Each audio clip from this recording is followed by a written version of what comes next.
The twin suns of planet Kareth were setting, painting the alien city in red and gold. The air trembled with heat and anger. A large crowd had gathered in the central square, thousands of alien citizens, their scaled faces glowing under the light of burning torches. Everyone had come to see the traitor die. In the middle of the square stood a young alien girl, chained from neck to ankles. Her name was Lyra. She was small, fragile, and too young to wear the mark of a criminal.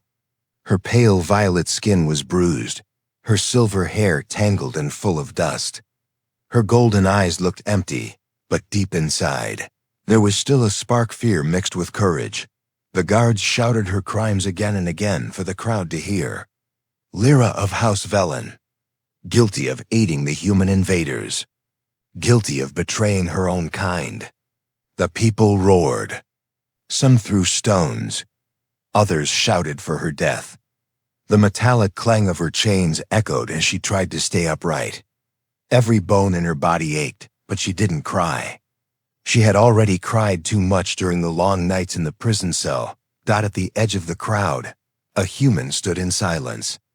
His name was Ethan Cole, a soldier who had once fought in the war between humans and Carethians. He wore a torn uniform and a cloak that hid most of his face. His body was weak from days of traveling through wastelands, but his eyes, dark and sharp, never left the girl on the platform. He remembered her face. He remembered the day she saved him. Back then, the war had ended, but chaos still ruled. Ethan's squad had been ambushed near the border, and he had been left behind, bleeding in a trench. When he opened his eyes, it was this alien girl, this same girl who was kneeling beside him, pressing a bandage to his wound. She had risked her life to hide him from her own soldiers. She didn't know his name, yet she saved him, and now she was about to die because of it.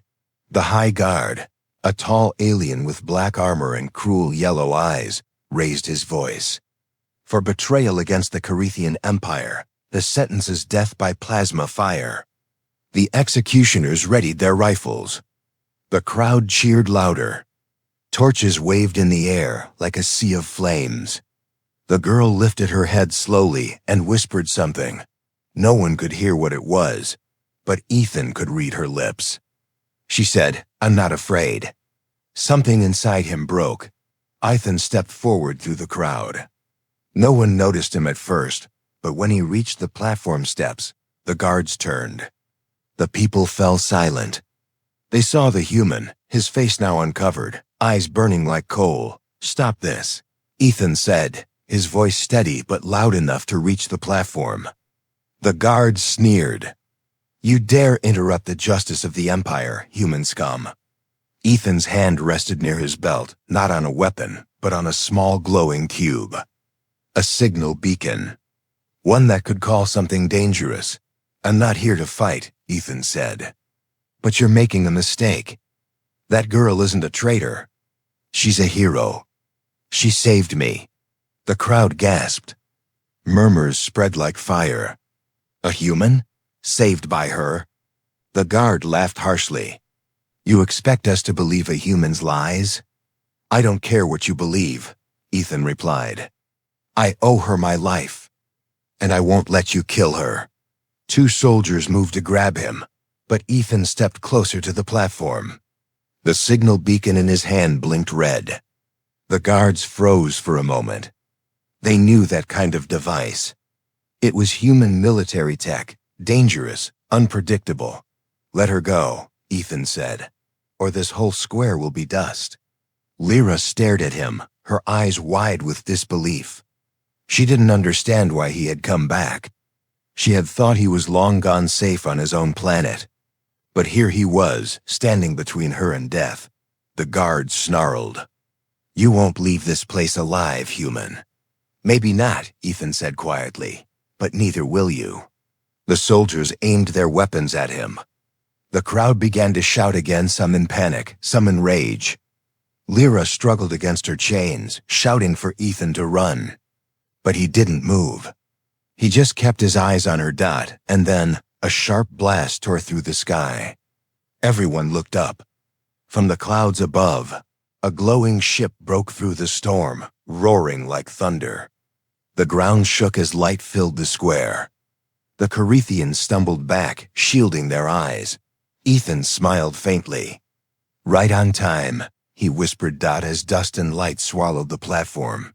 Ethan jumped forward, breaking the last chain that held Lyra in place.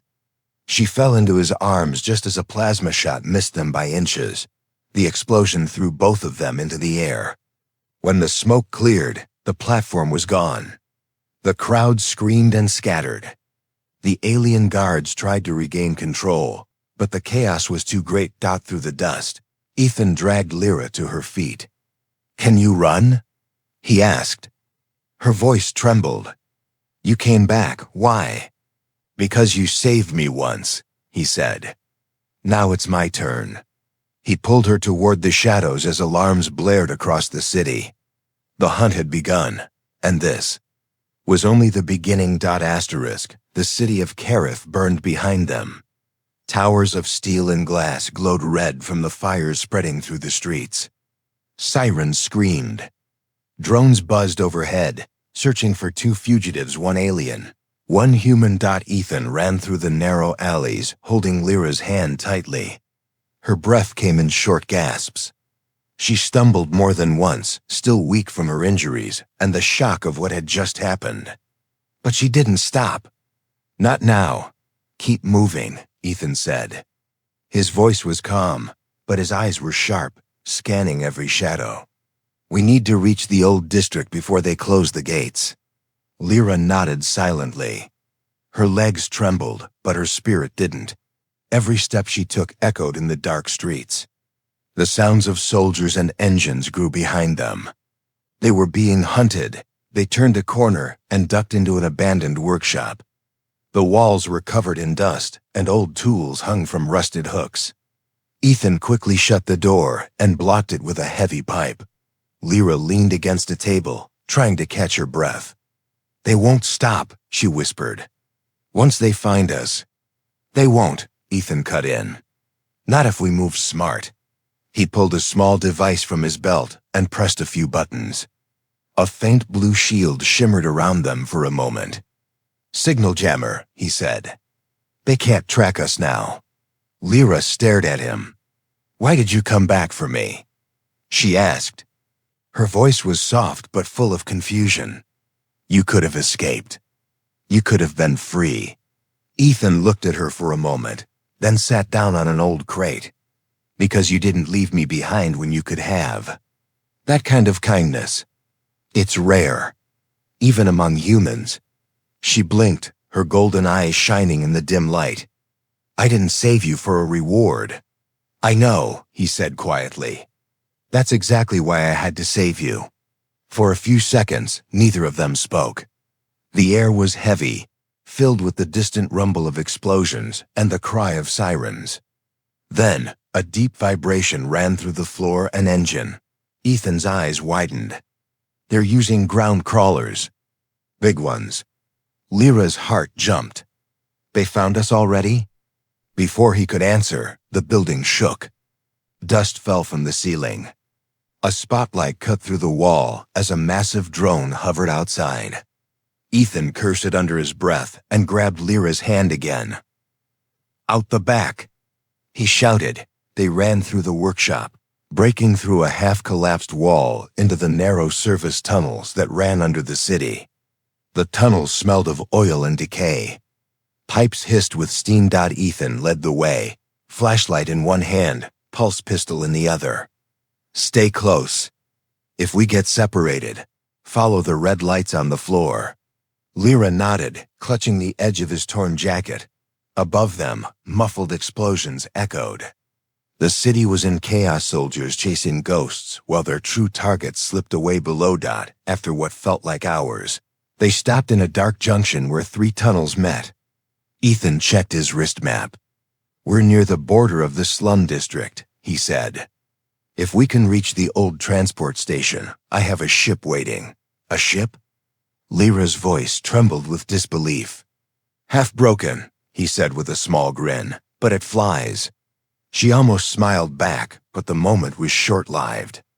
From behind, faint metallic clicks echoed in the darkness. Lyra froze. "Ethan, someone's here." He turned off the flashlight. "Don't move," he whispered. The sound grew louder, mechanical steps, slow and steady. A red laser beam swept across the tunnel.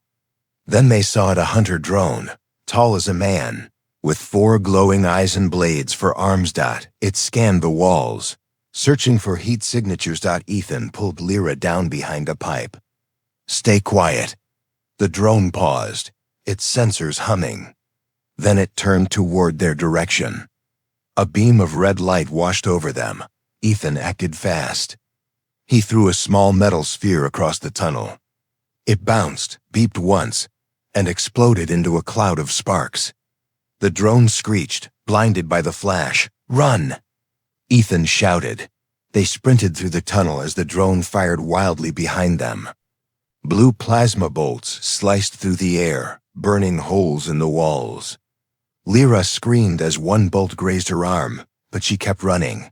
Ethan turned, aimed his pistol, and fired 3 shots. The first 2 missed, but the third hit the drone square in the chest. It sparked and fell, its body hissing and twitching. The tunnel filled with smoke. They didn't stop until they reached a ladder leading upward.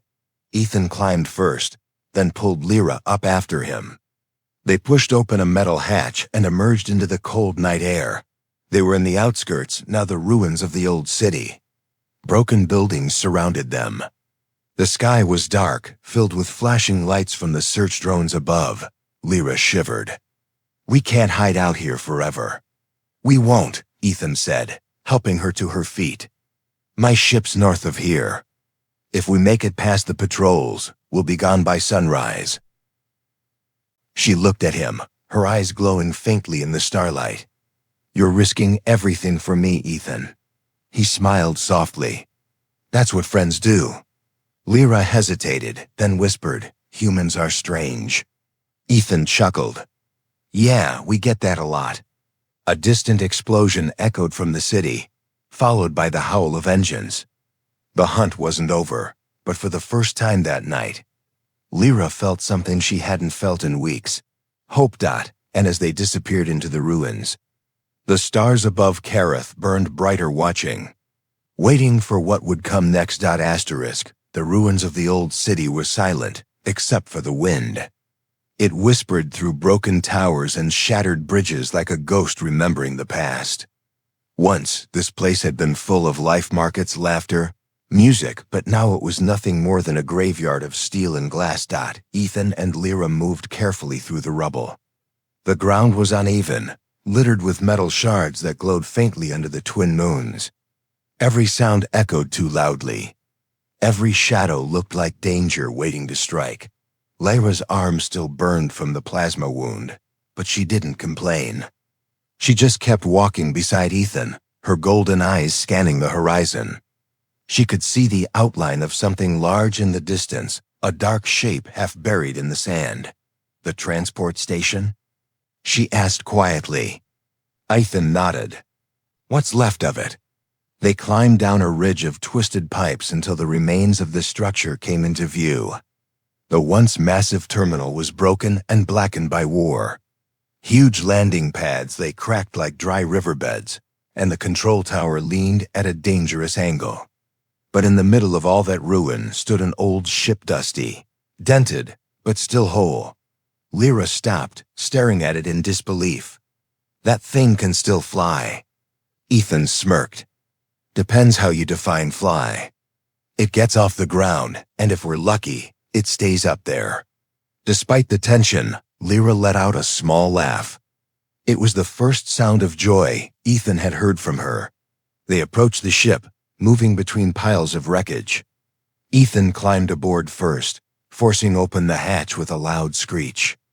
Inside, the air smelled of rust and engine oil. Faded stickers lined the walls, human military marks. "Long forgotten.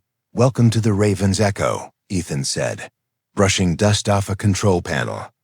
"She's old, but she listens when I talk nice to her."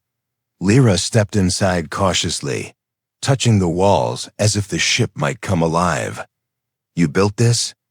Rebuilt it, Ethan corrected. Found her after the war. Took years to fix her up. He began running checks on the control systems while Lyra looked around.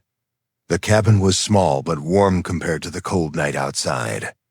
There were signs of human life everywhere, a cracked photo, a half-burnt journal, a small silver medal. "Is this your home?" she asked softly. Ethan paused, then said, "Not home. Just the only place that still listens to me." Before Lyra could answer, a warning alarm beeped on the console. Ethan's face tightened. "Damn it," he muttered. "They're scanning for ships. Patrol drones are sweeping this sector. How long before they find us?" "Minutes. Maybe less." He rushed to the engine room, Lyra close behind. The core lights flickered weakly. He slapped the side of the main drive, and it hummed reluctantly. "Come on, girl," he whispered to the ship. "Don't fail me now." The sound of engines warming filled the hangar, but it was too loud. Too bright. Outside in the darkness, 3 red lights appeared on the horizon. Drones. Fast ones. "Ethan," Lyra whispered, pointing to the window. He glanced up and cursed. "They're early." He grabbed a small rifle from a locker and handed Lyra a plasma cell. "Load this. We'll have to buy ourselves some time." The ship's shields were too weak to take hits, so they ducked behind the landing gear. The first drone swooped low, firing a burst of blue plasma. The ground exploded in sparks. Lyra screamed but held her position, shooting back with shaky hands. One of her shots grazed a drone's wing. It spiraled and crashed into a pile of debris. Ethan grinned. "Nice shot." She looked surprised. "I wasn't even aiming." "Then maybe don't start," he said, firing his own rifle and blasting the second drone out of the sky. The last one hovered above them, targeting the ship.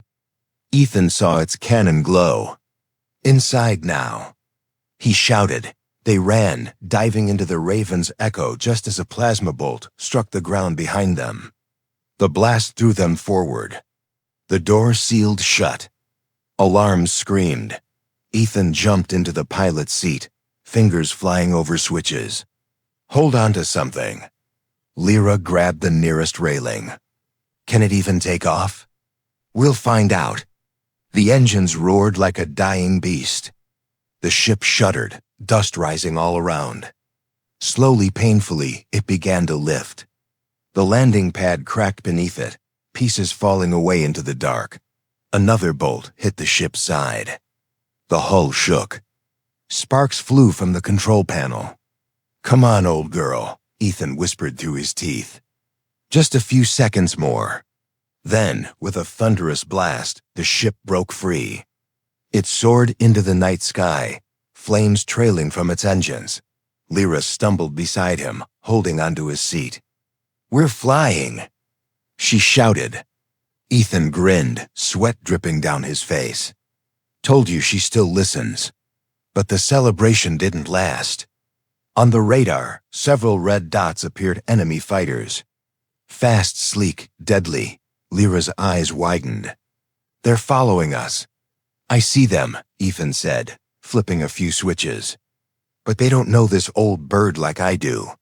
The Raven's echo dived suddenly, dropping into a canyon of glowing rocks below. Plasma fire lit up the sky as the alien ships chased after them. Ethan twisted the controls hard. "Hold on, Lyra."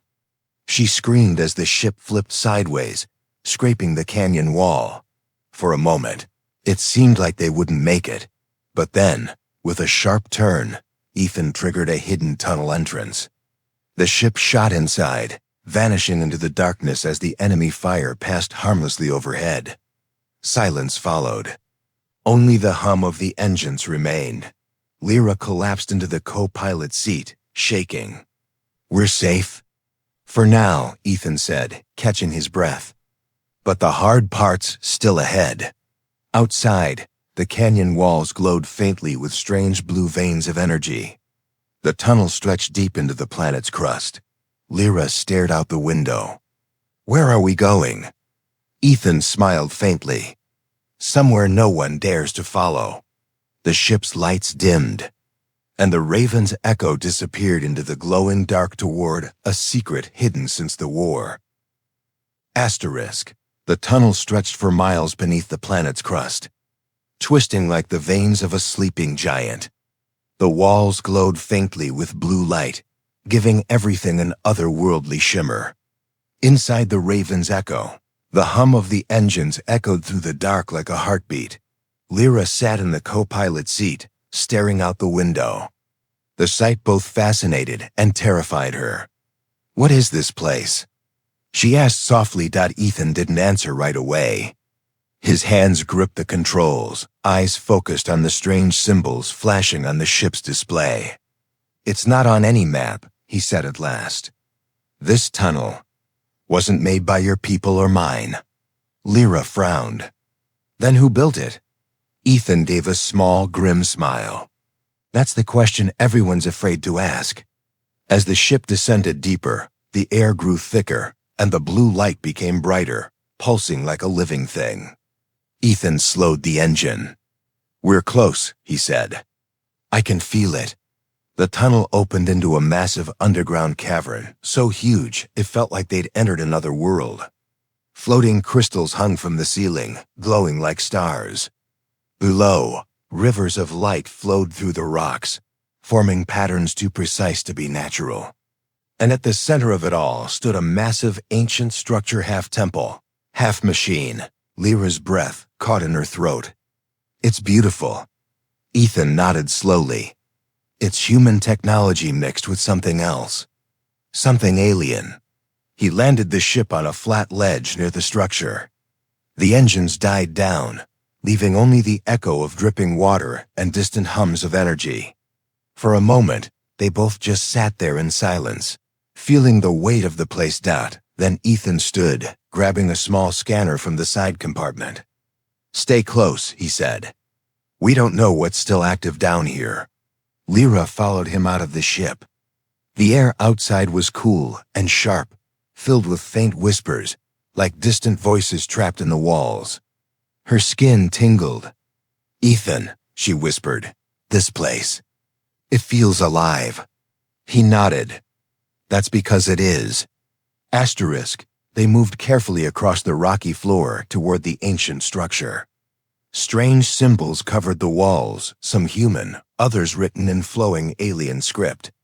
The deeper they went, the stronger the hum became, until they could feel it in their bones. Asterisk. Lyra stopped suddenly. "Wait, do you hear that?" Ethan turned. The hum had changed pitch now. It sounded like a heartbeat. Then a beam of light shot from the floor, scanning them both from head to toe. "Don't move," Ethan said quickly, raising his scanner. "It's just reading us." Lyra's eyes widened. "Reading us for what?" Before he could answer, the ground beneath them began to shift. Panels slid open, revealing a round platform that glowed with white light. Symbols floated in the air around it, rearranging themselves like a puzzle solving itself. Ethan took a step closer. "It's activating." Lyra grabbed his arm. "Should we be standing this close to it?" He smiled faintly. "Probably not. But curiosity's kind of a human problem." The platform pulsed, and then a projection burst into the air above it. A tall figure appeared, shimmering in blue light. It looked partly human, partly alien, with mechanical veins running across its body and a calm, emotionless face. "Identity match found," the voice said in a deep metallic tone. "Human signature Ethan Cole. Carithian signature Lyra Valane. Access granted." Ethan froze. "It knows our names?" Lyra took a step back. "How?" The holographic figure raised its hand, and suddenly, the walls lit up with images: war, destruction, and peace treaties long forgotten.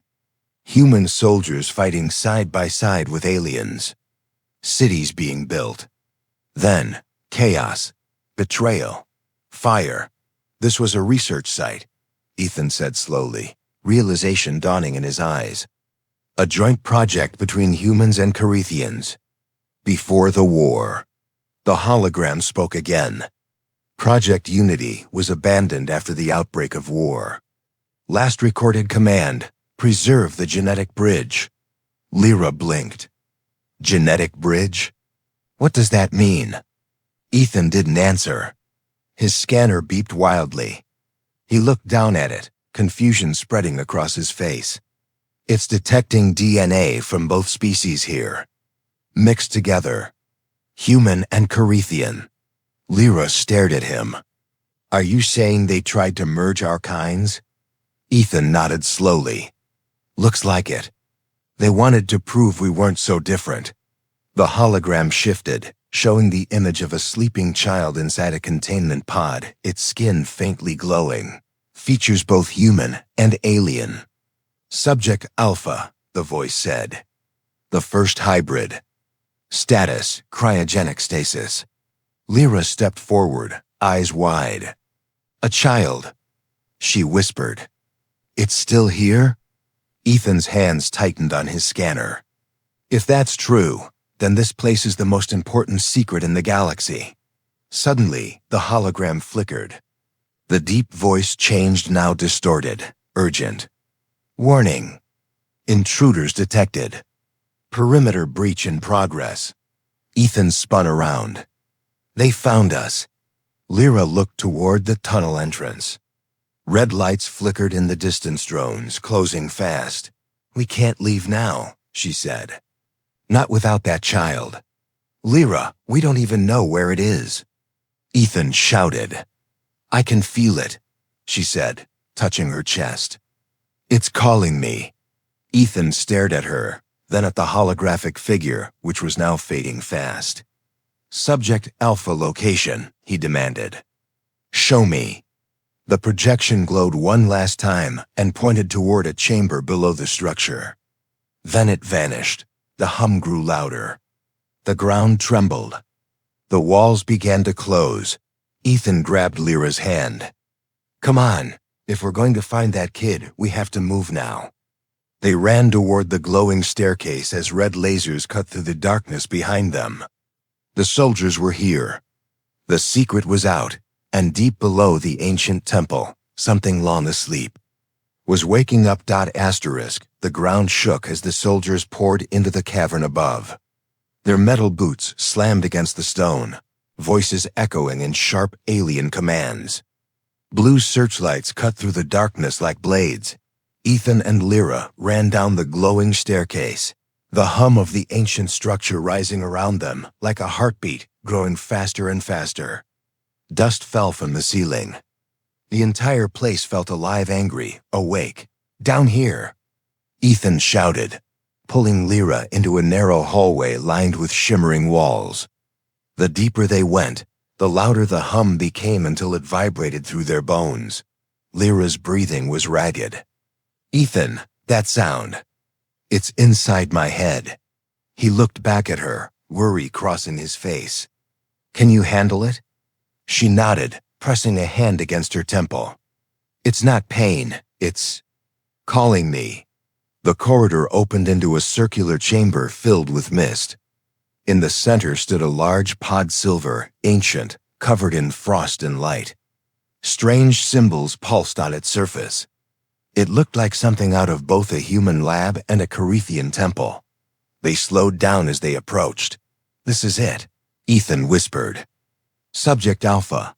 The pod released a faint hiss, and a thin layer of ice slid away, revealing what was inside. Lyra gasped. A child floated in a suspension field, small, fragile, and glowing faintly blue. Its skin was a perfect blend of human warmth and alien shimmer. Tiny markings, like constellations, ran along its arms. Its hair floated around its head like silver smoke. It's beautiful, Lyra said softly, her eyes filling with awe. Ethan, look at it. It's both of us. Ethan stood frozen, his mind spinning. This is what they were trying to do. To prove peace was possible by creating someone who could belong to both worlds. Lyra stepped closer, placing her palm on the glass. The child's eyelids twitched, as if sensing her touch. The hum of the room deepened. It's alive. Suddenly, alarms blared. Red lights flashed across the chamber. Ethan's wrist device beeped violently. "They found the access point," he said. "They're sealing us in." Lyra turned to him, desperation in her voice. "We can't leave it here." "Lyra, we don't have time. Please," she said, her voice trembling. "If they take it, they'll destroy it. Just like they tried to destroy me." Her words hit him like a punch.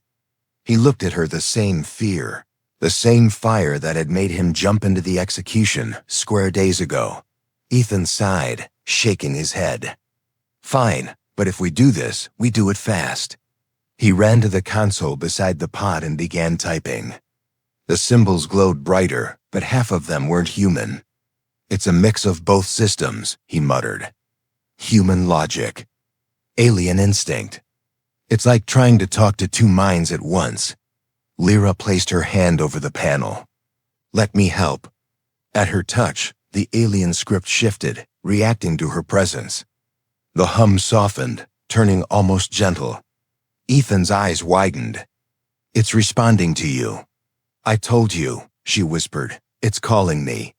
Together, they worked in rhythm, Ethan guiding the codes, Lyra calming the machine. Slowly, the pod opened with a hiss of steam. The child floated down into Lyra's waiting arms, weightless, warm, glowing faintly like a small sun. Then, gunfire echoed down the hallway. Ethan spun around. "They're here!" He grabbed his blaster and took cover behind a pillar as soldiers flooded the chamber. Plasma bolts exploded against the walls. Lyra shielded the child with her body, crouching near the pod. "Hand over the specimen." A voice barked, a Carithian commander, tall and armored, with eyes like molten glass. "You're trespassing on Empire property." Ethan fired back. Funny, it looked abandoned a minute ago. He ducked as another blast tore through the console. Sparks flew. The ancient machine screamed with energy. Lyra's eyes glowed faintly as she looked at the commander. "You don't understand what this child is." "It's an abomination," the commander spat. "A symbol of weakness." The child stirred in her arms, and suddenly, the hum in the air changed again. The blue glow spread across the walls like rippling water. The soldiers hesitated. Ethan saw it too. "Lyra, what's happening?" Her voice was distant, full of wonder. "It's connecting to me." A blinding flash erupted from the pod. The walls lit up with streams of light, weaving patterns in the air. The soldiers screamed as their weapons shut down, metal melting in their hands. The entire chamber vibrated like a living creature taking a breath. When the light dimmed, Lyra was standing in the center, the child floating slightly above her arms. Both of them glowed softly. The energy in the room bent around them like wind around a flame. Ethan lowered his weapon, stunned. "Lyra," she looked at him with tears in her eyes. "It's not just a child, Ethan. It's a key. A bridge." Before Ethan could reply, another explosion rocked the cavern. The ceiling cracked. Stones rained down. "Time to move," he shouted, grabbing her hand. They ran toward the escape tunnel as fire and light consumed the chamber. Behind them, the ancient structure began to collapse, sealing the past in rubble once more. As they reached the exit, the child opened its eyes, silver, calm, knowing. It looked at Lyra, then at Ethan, and spoke in a soft, echoing voice neither had ever heard before. "Don't be afraid," it said. "You are not alone." And for the first time, Ethan realized this wasn't just about saving one life, that it was about saving two worlds. Asterisk, the tunnels roared like thunder.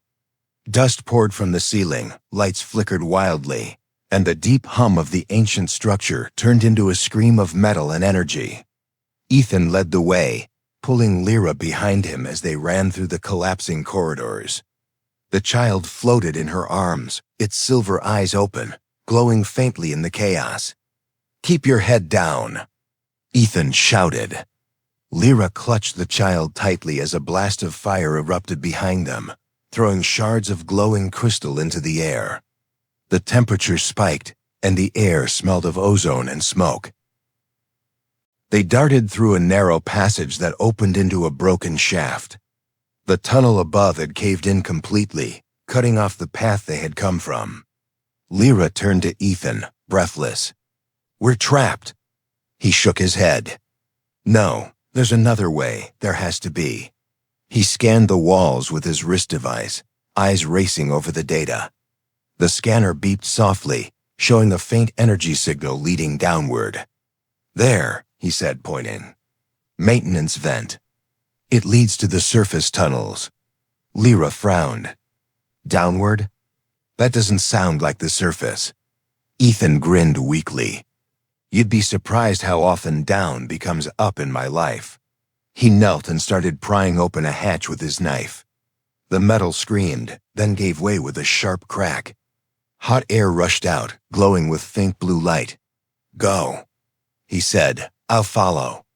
Lyra climbed into the vent, careful not to wake the child, though she realized it didn't seem to sleep at all. Its gaze was calm, unblinking, as if it already knew they would survive. Once Ethan dropped in behind her, the tunnel sealed itself, blocking the sound of the chaos above. For a moment, the only noises were their breathing and the quiet hum of energy running through the walls. Ethan's voice echoed softly. "You all right?" Lyra nodded, "Yes.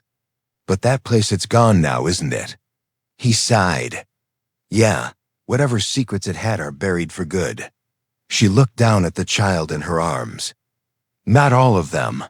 The child blinked and tilted its head slightly, as if understanding her words. Its soft voice filled the tunnel, echoing in both their minds.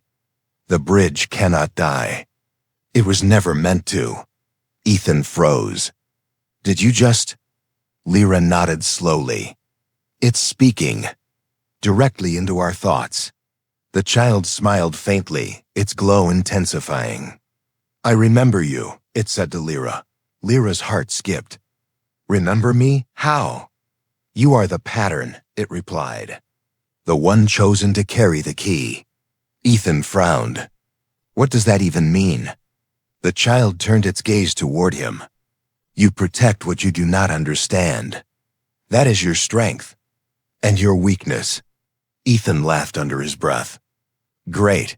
A glowing kid with attitude. But inside, he couldn't shake the feeling that the child wasn't just talking. It was measuring him, seeing something deeper than his words or his uniform. The vent suddenly sloped downward into a wide chamber filled with fog. The air shimmered with energy currents flowing through strange pipes.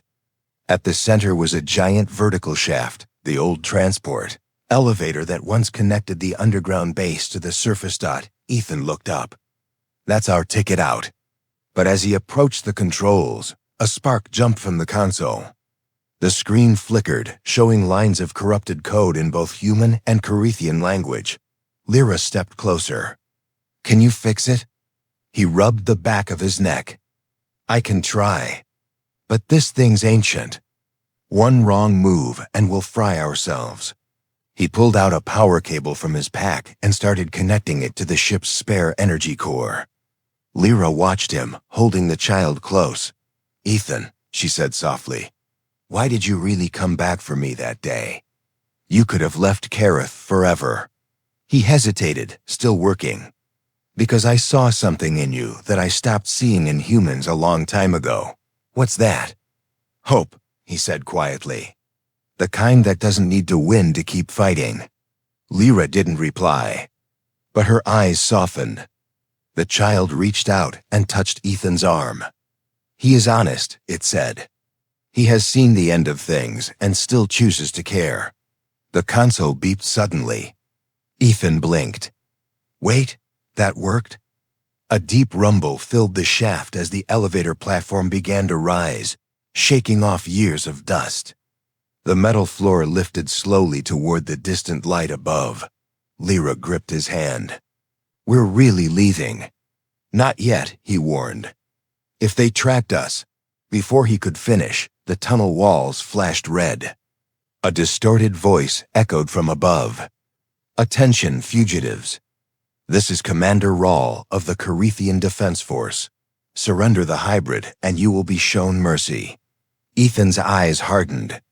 Mercy from them? I've seen that kind before. Laser fire rained down from drones hovering above the shaft. Ethan grabbed Lyra and ducked behind the railing.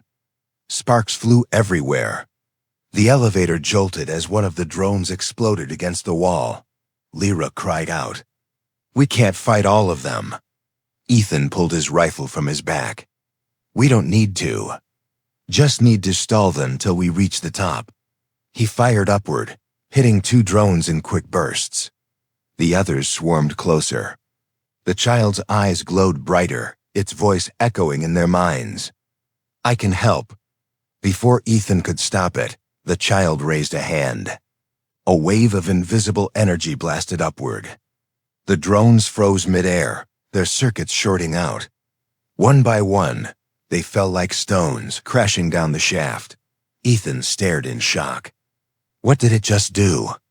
Lyra looked at the child, awe filling her voice. "It protected us." The elevator reached the surface with a final jolt. The hatch above opened to reveal the night sky, 1,000 stars burning bright. Ethan climbed out first, scanning the horizon. The city lay far behind them, a distant sea of smoke and light. They had escaped for now. He turned to Lyra, who was still holding the child. "We did it," he said softly. But before they could celebrate, the child looked up at the stars and whispered, "They are coming." Ethan frowned. "Who's coming?" The child's voice was calm, almost sad. "The ones who made me, and the ones who want me back." Lyra and Ethan exchanged a silent look as the stars above shimmered, one of them moving. Growing brighter dot, it wasn't a star at all. It was a fleet dot, and this time, it wasn't just the Carithians, asterisk. The sky was no longer quiet. What first looked like stars now moved like living things, giant ships, cutting through the clouds with trails of fire and light. Their metal hulls glowed with strange patterns, part human design, part alien craftsmanship. It was as if the past had returned, and all the secrets buried beneath Kareth had come back to life. Ethan stood on the ridge, wind whipping against his face. His pulse quickened as he watched the approaching fleet. "That's not just the Carithian army," he muttered. "Those ships, they're not from any side I know." Lyra joined him, holding the child close to her chest. The child's eyes reflected the light of the ship's calm, unblinking. "They're not enemies," it said softly. "They're part of me." Ethan turned sharply. "Part of you? What do you mean?" The child looked up at the sky, voice echoing in their minds like a calm song.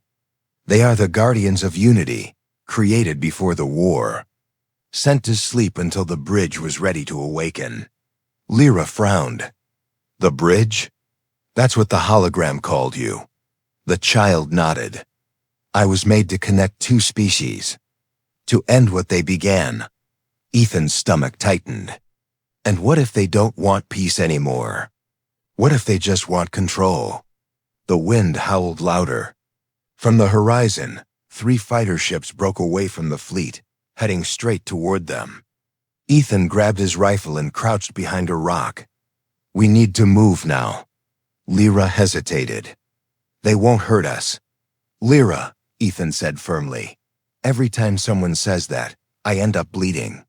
But before they could decide, a bright beam from one of the ships lit the ground beside them. The earth shook. A doorway of light appeared, swirling like liquid metal. Ethan aimed his gun at it, but the child stepped forward. "It's all right," it said. "They're answering my call." Out of the light stepped a tall figure, humanoid but radiant, its skin made of shifting metal and its voice calm as still water. "You have awakened the bridge," it said, bowing slightly. "We are here to complete the purpose of Project Unity." Ethan lowered his weapon slowly. "And that purpose is to unify, the being replied. To heal the division between human and Carithian bloodlines, to end the cycle of fear. Lyra looked doubtful. Unify? By what force? The being's eyes dimmed. By choice. But the choice must come from both of you. Ethan frowned. Both of us? The child turned to him and Lyra, its silver eyes glowing brighter. The bridge cannot exist without balance. One human heart. One Carithian soul. The realization hit Ethan like thunder. That's why it called you, he said to Lyra, and why it trusted me.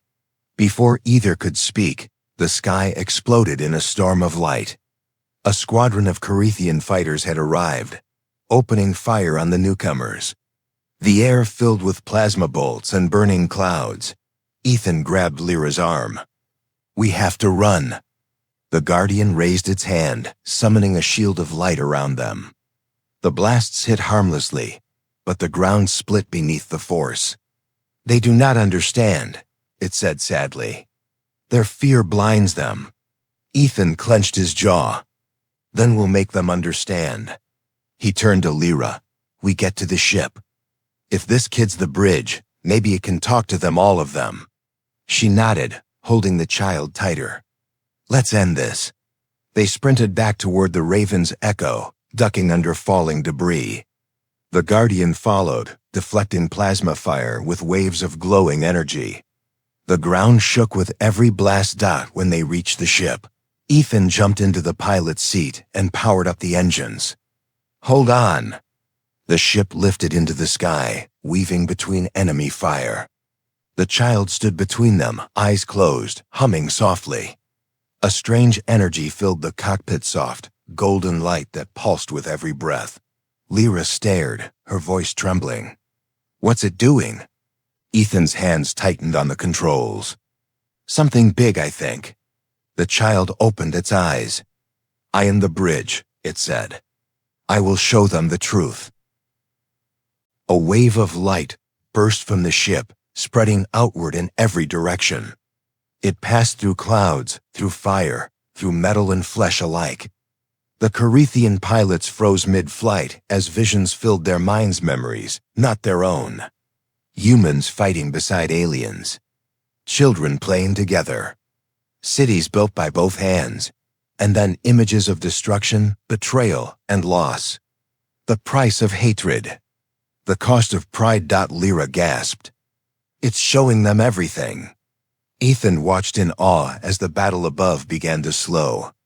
The ships hovered, silent. Then, one by one, their weapons powered down. The Guardian's ships stopped firing too. For the first time in years, the skies of Kareth were still. Ethan turned to the child. You did it. But the child looked weaker now, its glow fading. The connection takes everything. It must be maintained. Lyra knelt beside it. No. You can't. The child smiled faintly. The bridge is not a person. It's an idea. You will keep it alive. Ethan's throat tightened. What are you saying? The child reached out and touched their hands. I was made to connect worlds. You are made to lead them. A final pulse of light filled the cabin. When it faded, the child was gone, vanished like mist in sunlight. For a long moment, there was silence. Only the soft hum of the engines remained. Lyra sat frozen, tears in her eyes. Ethan placed a hand on her shoulder. Outside, the fleet began to retreat, disappearing one by one into the stars. The war was over-ended not by weapons, but by understanding. Lyra looked up at the endless sky. Do you think it's really gone? Ethan smiled faintly. No, bridges don't die. They just wait for someone to cross them again. The Raven's echo soared into the horizon, bathed in dawn's first light. 2 survivors of a broken galaxy, 1 human, 1 alien carrying the hope of both worlds. And somewhere beyond the stars, a faint whisper lingered in their minds. You are not alone.